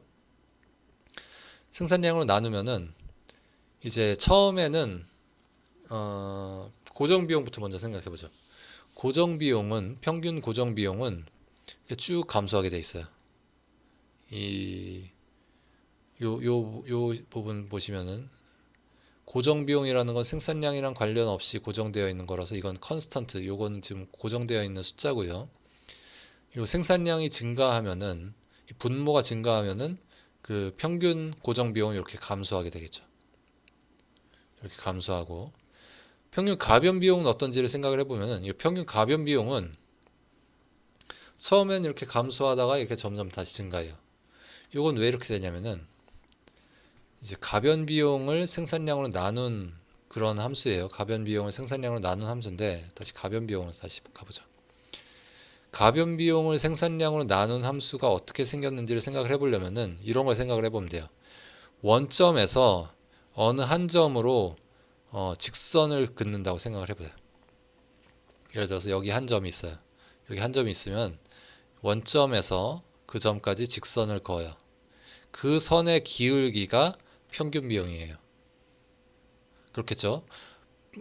지금 요 x축 길이가 분모로 들어가고 y축 길이가 이제 분자로 들어가는 거죠. 그래서 평균 비용은 어떻게 생겼다? 위에가 분자가 가변 비용이고 이제 분모가 생산량인데 그게 말하자면은 이 원점에서 어느 한 점까지 쭉 선을 걷을 때 그 선의 기울기가 평균 비용이다. 그래서 우리가 그런 이 점점마다 이 원점에서 쭉 선을 잇는다고 생각을 해봐요. 그러면은 그 기울기가 처음에는 점점 줄어들어요. 처음에 줄어들다가 어느 순간 이 원점에서 선을 쭉 이었을 때 어느 순간 다시 그 기울기가 증가하죠. 그래서 처음에는 감소하다가 다시 증가한다. 그래서 처음에는 평균 가변 비용이 감소하다가 그 다음에 다시 증가한다. 이런 식으로 볼 수 있겠습니다. 평균 가변 비용 어떻게 도출했는지 다시 말씀드리면은 우리 가변 비용이 있는데 그 가변 비용 그 선에다가 원점에서 쭉 점을 가변 비용의 한 점을 잡고 원점에서 쭉 직선을 그어서 그 직선의 기울기를 찾으면 그게 평균 가변 비용이다라고 했죠. 그래서 그런 식으로 이제 그린 게 이렇게 생겼어요. 평균 총 비용은 당연히 이 두 개 더한 거죠. 이 두 개 더한 거니까 이제 이렇게 생겼어요. 이 두 개를 차곡차곡 쌓아서 더했다라고 생각하시면 돼요. 그래서 이렇게 U자 형태로 나온다. 그래서 처음에 이렇게 쭉 떨어지는 거는 평균 고정 비용도 떨어지고 평균 가변 비용도 떨어지니까 평균 총 비용도 이렇게 쭉 떨어지다가 어느 순간 평균 고정 비용은 계속 떨어지지만 평균 가변 비용이 쭉 올라가기 시작해요. 그래서 평균 총 비용도 같이 이렇게 올라가는 겁니다. 아시겠죠? 그래서 평균 총 비용까지 이렇게 생겼다라는 얘기까지 했고, 그 다음에는 이제 우리가 한계 비용을 한번 그려보려고 하는데, 한계 비용은 도함수라 그랬고 접선의 기울기라고 했죠. 그래서 총 비용의 접선의 기울기라고 하면은 어떻게 생겼는지 다시 한번 생각을 해보죠. 접선의 기울기, 총 비용의 접선의 기울기. 처음에는 좀 감소하다가 그러다가 좀 평탄해졌다가 다시 증가하죠. 그래서 접선을 우리가 모든 점에 대해서 접선을 쭉쭉 그려서 그 기울기를 쭉 찾아서 그거를 이렇게 그림으로 그렸다고 생각하시면 돼요. 그래서 한계 비용을 그리면은 이렇게 처음에는 좀 감소하는 것 같다가 그 다음에 다시 증가한다. 이렇게 보시면 되겠습니다. 한계 비용은 생산량 한 단위를 증가시키기 위해 필요한 비용이라고 했고요. 그래서 델타 Q 분의 델타 TC, 그래서 토탈 코스트를 이렇게 나눈 거고, 토탈 코스트가 얼만큼 증가하는지 요거는 그냥 사실 픽스 코스트는 생산량이랑 관계가 없기 때문에 이제 베리어블 코스트만 생각을 하면 된다. 그래서 이걸 토탈 코스트로 하든지 베리어블 코스트로 하든지 상관없이 이렇게 쓸 수 있다라고 했고, 그래서 평균 가변 비용과 한계 비용이 이렇게 만난다, 이렇게 교차한다라는 것까지 여기 그림을 보면 알 수 있는데, 요건 왜 그런지 한번 생각을 해보죠. 요게 별거 아닌 것 같은데 중요해요. 앞으로 계속 요 부분에 대해서 얘기를 할 거예요. 이게 정확히 제가 그림으로 잘 표현을 여러분들 알아보기 쉽게 표현을 했는지 모르겠는데, 요 점이 평균 가변 비용이 최소화되는 점이에요. 평균 가변 비용이 가장 낮아지는 점. 그 점을 한계 비용이 이렇게 뚫고 지나가요. 평균 가변 비용이 가장 낮아지는 점을 한계 비용이 이렇게 뚫고 지나가는데, 왜 그런지를 생각을 해보면, 평균 가변 비용이라는 거는 원점과 가변 비용의 한 점을 잇는 직선의 기울기라고 제가 좀 전에 말씀드렸죠. 그래서 평균 가변 비용 어떻게 그렸는지까지 얘기했는데, 그래서 이게 왜 그러면은 이 평균 가변 비용이 가장 낮아지는 점에서 한계 비용이 그 점을 통과를 하는지를 생각을 해보면은, 이 가변 비용 곡선 다시 볼게요. 이 가변 비용 곡선을 보면은 이게 우리가 두 가지를 비교를 하는 거예요. 하나는 평균 비용, 평균 가변 비용, 하나는 한계 비용. 근데 평균 가변 비용 어떻게 찾는다고 했죠? 평균 가변 비용은 한 점이 있으면 그 점과 원점을 잇는 직선을 그려서 그 기울기를 찾는다고 했죠. 그게 평균 가변 비용이고, 근데 이 뭐죠? 한계 비용은 그 점에서의 접선의 기울기예요. 한계 비용은 그 점에서의 접선의 기울기예요. 근데 이 평균 가변 비용이 가장 낮아지는 점은 어떤 점이냐면은, 뭐 기울기가 가장 낮아지는 점이니까 뭐 대강 이쯤 되겠죠? 그 점은 어떤 점이냐면은, 이 원점에서 그 점까지 있는 직선이 이 가변 비용 곡선과 접하는 그런 직선이 되는 점이죠. 다시, 이 평균 가변 비용이 최소화되는 점은, 기울기가 가장 낮아지는 점은 이 원점에서 가변 비용까지, 이렇게 구불구불하게 하냐? 원점에서 가변 비용의 그 점까지 쭉 직선을 걷을 때 그 직선이 가변 비용과 접하게 되는 그 점이 기울기가 가장 낮아지는 점이겠죠. 그렇기 때문에 평균 가변 비용이 가장 낮아지는 점과 한계 비용, 그 점에서의 한계 비용은 같은 거예요. 다시, 한계 비용과 평균 가변 비용이 같아지는 점에서 가변 비용은 최소화된다라는 얘기를 한 건데, 왜 그러냐면은 우리가 이 그림 딱 보면은 우리가 이 가변 비용의 어떤 한 점과 원점을 잇는 직선을 걷을 때 그 직선의 기울기가 가장 낮아지는 점은 그 직선이 가변 비용과 접할 때 그 기울기가 가장 낮아질 거라는 거죠. 그렇기 때문에 그 얘기는 뭐다? 근데 다른 한편으로는 한계 비용이라는 거는 가변 비용과 가변 비용 곡선과 가변 비용 곡선의 접선의 기울기이기 때문에 한계 비용과 평균 가변 비용은 이렇게 만나는데 어떤 식으로 만나냐면은 평균 가변 비용이 최소화될 때 그 점에서 한계 비용과 만난다. 이렇게 얘기가 되는 거죠. 그리고 여기서 할 얘기를 제가 이미 다 했네요. 근데 그 얘기를 또 어디서도 할 수 있냐면은 평균 총 비용에 대해서도 할 수 있어요. 평균 총 비용에 대해서도 똑같은 얘기예요. 한계 비용은 접선의 기울기고 평균 비용은 원점의 어느 한 점과 원점과 어느 한 점을 잇는 그 직선의 기울기인데 그 직선의 기울기가 최소화될 때 최소화될 때가 어떤 때 그 기울기가 최소화되냐면은 그 직선이 원점과 그 점을 잇는 그 직선이 비용 곡선, 총 비용 곡선이든 가변 비용 곡선이든 그 비용 곡선과 접하는 직선일 때 그때 그 기울기가 최소화된다는 거죠. 그렇기 때문에 평균 총 비용 곡선의 최저점, 평균 가변 비용 곡선의 최저점을 한계 비용 곡선이 이렇게 뚫고 지나가는 겁니다. 이게 다 최저점이에요. 평균 총 비용 곡선의 최저점, 평균 가변 비용 곡선의 최저점. 그런 것들을 다 이 한계 비용 곡선이 이렇게 뚫고 지나간다는 겁니다. 아시겠죠? 그래서 그림으로 이해를 하면은 그리고 이 개념을 그리고 평균 비용을 우리가 이 직선의 기울기라고 원점과 어느 한 점을 잇는 직선의 기울기라고 이해하면은 별로 이해하기 어렵지 않을 것 같아요. 그래서 평균 총 비용과 가변 비용, 한계 비용은 이런 관계에 있다라는 거 얘기했고요. 그 다음에 요 얘기 또 어떤 식으로도 더 이 고정 비용과 가변 비용을 나눠서 어떤 식으로 얘기를 더 진행을 할 수 있냐면은 장기와 단기 개념도 우리가 얘기를 할 수가 있어요. 그래서 단기라는 건 뭐냐? 양을 변경시킬 수 없는 투입물이 하나 이상 존재하는 기간이 단기의 개념이고요.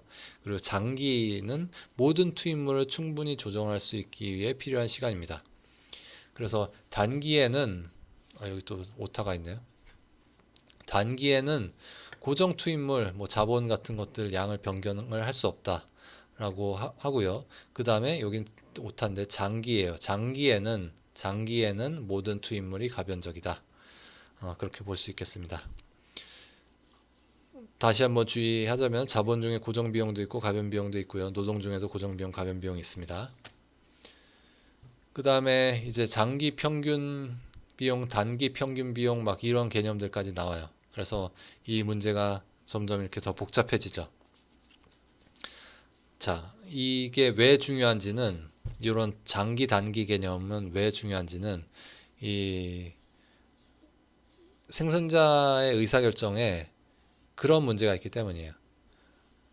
장사가 별로 안 돼요. 지금 뭐 장사가 별로 안 되는데 제가 지금 할 수 있는 의사결정은 두 가지가 있는 거예요. 하나는 장사를 계속 하는 것. 하나는 장사를 그만두는 거. 그렇죠. 그런 의사결정을 할 때 이제 장기랑 단기 이런 개념들이 중요해집니다. 그래서 어떤 경우에 계속 조업을 하는 게 좋은지 손해를 좀 보지만 그러니까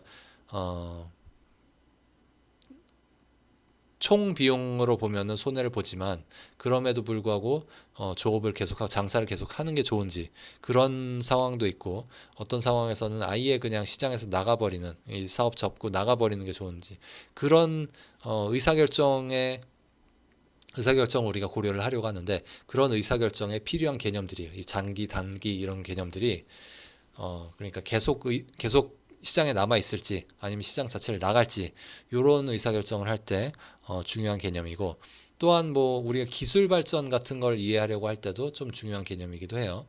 이 장기에서는 모든 것들이 다 모든 이 투입물들의 조합을 다 새로 조정할 수 있고, 그래서 뭐 어떤 기술이 발전해서 뭐 새로운 조합이 더 좋은 조합이 나타나면은 그럴 때 뭐 이제 어, 이 노동과 자본의 조합을 바꿔야 될 필요가 있는데, 단기적으로는 그 조합을 바꿀 수 없지만 장기적으로는 그 새로운 기술 발전에 맞춰서 모든 조합을 다 바꿀 수 있고, 이런 식으로 생각할 수 있는 거죠. 그래서 장기 단기를 구분을 하는 게 왜 중요하다? 이제 뭐 기술 발전 같은 걸 생각할 때도 중요하고, 조업을 계속 할지 말지, 시장에 남아 있을지 말지, 이런 것들을 그런 의사결정을 할 때 중요하기 때문에 우리가 장기 단기를 나눠서 생각을 하려고 하는 거죠. 그리고 또한 우리가 여기서 또 장기 평균 비용과 단기 평균 비용을 또 나눠서 생각을 해볼 수 있는데, 이 장기 특징이 뭐라고 했냐면 모든 투입물을 조정할 수 있다라고 했고, 단기에는 한 가지 투입물, 최소한 한 가지 투입물은 조정할 수 없다라고 했기 때문에, 여기서 지금 자본이 조정할 수 없다라고, 자본이 조정하기 어려운 그런 투입물이라고 생각을 해볼게요. 그래서 장기에는 자본도 조정할 수 있고 노동도 조정할 수 있고, 단기에는 자본은 조정할 수 없고, 이런 식으로 생각을 했을 때, 요 지금 점선은 단기 평균 비용이에요. 우리 평균 비용 앞에 다시 한번 볼까요?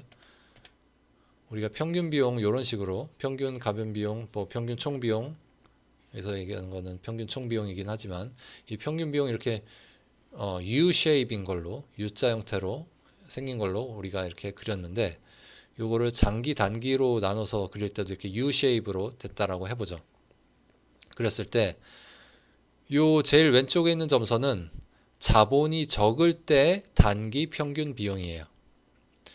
자본이 좀 더 많을 때 단기 평균 비용이고, 이 제일 오른쪽에 있는 거는 자본이 아주 많을 때 단기 평균 비용이라고 생각하시면 되겠어요. 그래서 생산량이 증가함에 따라서 다 이제 처음에는 이제 비용이 줄어들다가 점점 비용이 증가하는 이런 패턴이 나타나는 건 다 똑같은데, 이 안에 있는 거는 이제 단기 평균 비용이고, 이제 제일 밖에 있는 게 이제 장기 평균 비용인데, 이 장기 평균 비용이 단기 평균 비용을 이렇게 감싸 안고 있어요. 요거를 우리가 뭐라 그러냐면은 포락선이라고 합니다.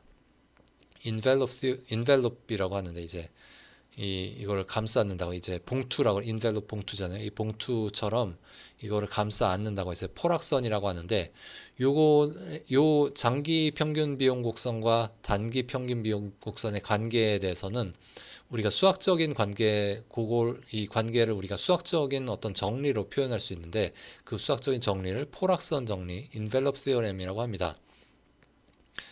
요 인벨롭 티오렘은 뭐 이제 위키피디아 같은 거 찾아보면은 이제 수식으로 어떻게 표현할 수 있는지 그런 얘기 나오는데, 그 수식 같은 얘기는 지금은 안 하려고 하고요. 그냥 직관적으로 왜 장기 평균 비용 곡선이 이 단기 평균 비용 곡선을 이렇게 감싸 안는 형태로 나타나는지, 그거를 직관적으로 이해를 해보려고 해요.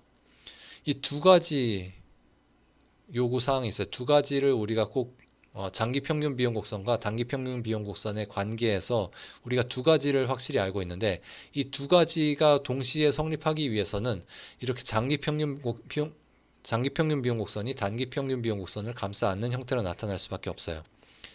첫 번째, 장기 평균 비용 곡선은 단기 평균 비용 곡선보다 낮아요. 왜냐면은 장기에는 자본도 조정해서 더 효율적으로 생산할 수 있기 때문에, 장기 평균 비용 곡선은 똑같은 양을 생산을 한다고 했을 때 장기 평균 비용 곡선은 단기 평균 비용 곡선보다 낮거나 같다. 이게 이제 첫 번째, 우리가 장기 평균 비용 곡선과 단기 평균 비용 곡선의 관계에서 우리가 알고 있는 겁니다. 그러니까 장기에서 더 효율적으로 생산할 수 있다. 요게 이제 우리가 알고 있는 첫 번째고요. 두 번째는 장기 평균 비용 곡선의 한 점은 어느 단기 평균 비용 곡선의 한 점과 만나야 돼요. 왜냐면은 이 장기 평균 비용 곡선과 단기 평균 비용 곡선이 뭐 질적으로 다른 어떤 두 가지가 아니라 결국 그냥 노동과 자본의 조합 비율이 다를 뿐이거든요. 그래서 이 단기 평균 비용 곡선은 자본을 고정해 놓은 상태에서 노동만 변화시킨 거고요. 그리고 장기 평균 비용 곡선은 노동과 자본을 다 조절을 해서 비용 최소화 문제를 풀어서 이렇게 비용 곡선을 그린 거죠. 그렇기 때문에 이 장기 평균 비용 곡선과 단기 평균 비용 곡선이 뭐 질적으로 다른 두 가지가 아니라 결국 그냥 조합이 다른, 노동과 자본의 조합이 다른 그런 점들을 나타내는 것 뿐이거든요. 그렇기 때문에 장기 평균 비용 곡선의 한 점은 단기 평균 비용 곡선 어느 한 점과 만나긴 만나야 돼요. 그래서 이 두 가지 사실을 합치면은 결국 이 장기 평균 비용 곡선이 단기 평균 비용 곡선을 이렇게 감싸 안는 포락선 형태로 나타날 수밖에 없다. 이런 거를 또 알 수 있습니다. 아시겠죠? 그래서 장기, 단기 뭐 이런 거에 대해서 또 얘기를 우리가 할 수 있고 다음 시간에 더 자세히 얘기를 할 거예요. 그리고 다음 시간에 또 우리가 완전 경쟁 시장에 대해서 본격적으로 얘기를 할 건데 그 완전 경쟁 시장에 대해서 얘기를 할 때 제가 어떤 얘기를 할 거냐면은 공급 곡선 뭐 이런 얘기하고 그 다음에 뭐 조업을 중단을 할지 말지 뭐 시장에서 나갈지 말지 이런 얘기들을 할 건데 그때 중요한 개념 중에 하나가 이제 한계 비용이죠. 한계 비용이 우리가 왜 중요하냐면은 한계 비용이 결국 완전 경쟁 시장에서의 공급 곡선과 일치하는 거기 때문이에요. 왜 그런지 자세한 얘기는 다음 시간에 더 하겠지만 간단하게 먼저 짚고 넘어가면 이렇죠. 경쟁 시장에서는 기업은 가격은 주어진 것으로 받아들여요. 왜냐하면 경쟁자가 많아서 가격에 영향을 미칠 수 없기 때문이죠. 그래서 가격이 주어진 상태에서 이윤 극대화 문제를 풀려고 하는데 만약에 한 단위를 추가로 생산했을 때 그 비용 말하자면 한계 비용이죠. 그 한계 비용이 한 단위의 가격 그러니까 단위 가격 P보다 높다면은 그러니까 가격이 비용보다 높다면은 추가 생산을 해야 되고요. 비용이 가격보다 낮다면 이것도 오타가 있는 것 같네요. 추가 생산 비용이 가격보다 높다면 여기 낮다면이 아니라 높다면이죠. 높다면 생산을 줄여야 되는 거죠. 그래서 결국 가격과 한계 비용이 같아지는 점에서 공급하는 게 최선이다. 그런 거죠. 가격과 한계 비용이 같아지는 점까지 공급하는 게 최선이고 그렇기 때문에 한계 비용 공급 곡선이라는 게 뭔지 생각을 해보면은 주어진 가격하에서 얼만큼까지 생산을 할지 라고 하는 거니까 결국 경쟁 시장에서 그냥 가격이 주어진 것으로 받아들이는 그런 생산자가 그런 공급자가 얼마큼 공급을 할지를 생각을 해보면은 한계 비용 곡선 한계 비용과 가격이 같아지는 점까지 공급을 할 거라는 거죠. 그래서 그런 의미에서 한계 비용 곡선이 경쟁 시장에서의 공급 곡선과 일치한다라고 할 수 있겠습니다. 그래서 다음 시간에 장기, 단기 이런 얘기도 좀 더 하고 그리고 뭐 한계 비용과 공급 곡선 뭐 이런 얘기도 좀 더 자세히 하도록 하겠습니다. 감사합니다.